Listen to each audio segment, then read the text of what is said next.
Good evening mga Chikalabs at Beshiko at lalo na sa mga Beshikong expired. May mainit-init na naman tayong issue. Ito ay about sa PCSO na marami nang nanalo pero edited daw lahat ng ito. Hindi natin alam kung talagang nagsasabi sila ng totoo o hindi dahil ginisa lang naman sila sa Senado. So watch muna natin bago tayo magyaw-yaw-tiw-tiw. This December, tinamaan yung 642, 649, 645, 655. Are these all from Iloto? Hindi po, last night lang po yung Iloto. Ilan po yung tumama sa Iloto out of this 1, 2, Isa lang po yung kagabi lang po. kagabi lang? Okay. What game? What game yun? Yung kagabi? 6:55. 6:55. 600 million kasi yun, Senator Coco. Quick na lang, Senator Coco. Okay. Etong picture na ito, very controversial ito ngayon sa social media. Edited daw ito. Yes, Your Honor. Edited. Bakit kailangan i-edit? We have to protect the identity of the winner. Meron po nagreklamo sa amin one time, we covered the face, yung damit naman po ay nakilala. So, nagreklamo siya, sana naman daw po, wag ipakita naman po yung damit.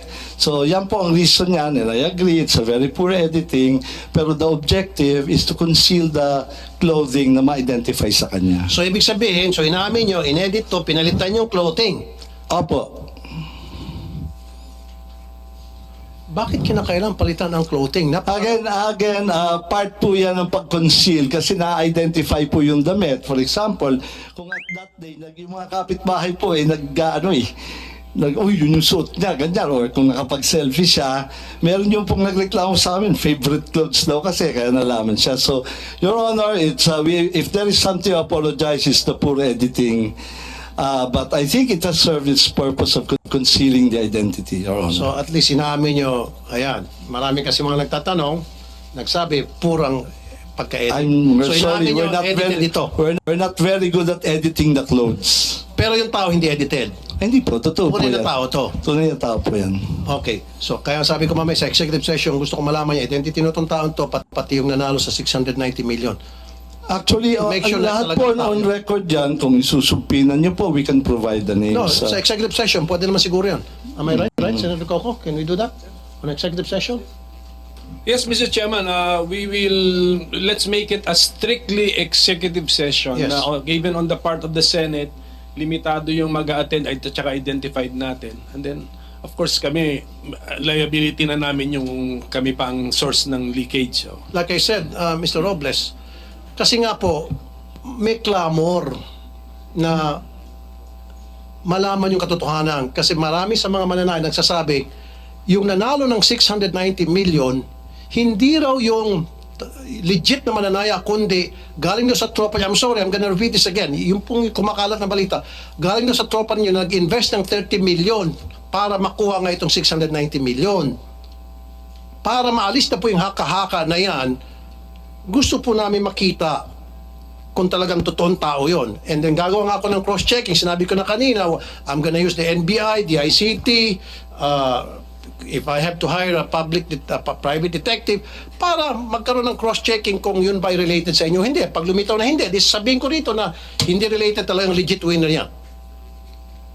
You agree, sir? Very good.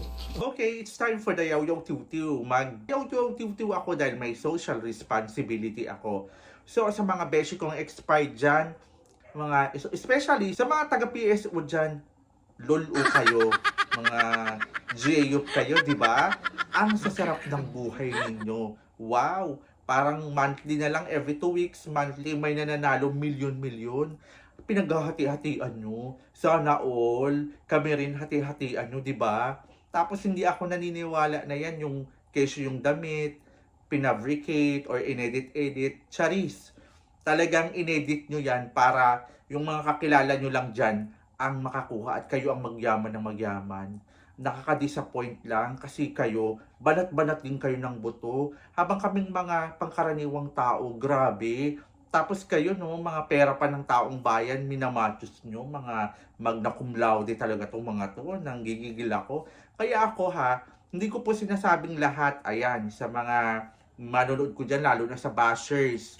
Yan sa mga beshi kong expired. Para sa akin Mas gusto ko pa yung nagbebenta ng katawan, di ba? At least pinaghihirapan nila yan, di ba? Kaysa kayo, mga nakaupo kayo dyan, mga politiko kayo, mga GUP kayo, matus kayo ng matus, magna kayo ng magna, tapos titingnan mo yung mga lifestyle, yung mga valor, ang lalaki, di ba? Tapos yung mga kotse and everything, lahat. May dinegosyo pa, lit lang din naman ang sweldo nyo, o di ba? Bato-bato sa langit, tamaan sa pool. Wala po akong sinasabi o binabanggit na pangalan. Ang sa akin lang, sana maging patas kayo. Dahil kami, patas po kami.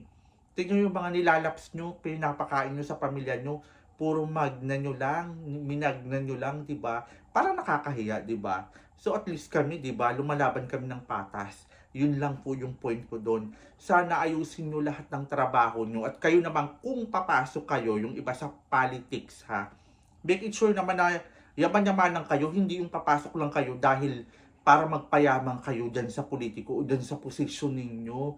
Maawa po kayo sa mga taong bayan. Alam mo yung pakiramdam ng wala, di ba? Ito namang mga sunga-sunga kong mga kababayan, boto ng boto, mahirap lang yan para sa masa. Uror, wala nang ganun. Sa umpisa lang yan. Magpustahan tayo. Sino yung mahirap na pumasok sa politics? Karamihan. Paglabas, napakayaman, di ba? Mas okay lang yung mayaman eh, di ba? At least kahit papano, para sa akin ha, hindi na masakit pang tingnan. 'Di ba? Kaysa yung walang-wala kakapare-pareho mo tas paglabas mas mayaman sa pasayo urur. Ayan, meron din kayong mga balik niyan, yan, yung karma po dyan. Well, anyways, ayan, sana naman ayusin niyo yung trabaho nyo. Lalo na dyan sa Senado, gisahin nyo po yan at for sure talagang totoo naman talagang ginawa nila yan. Yun lang po at good evening sa inyo.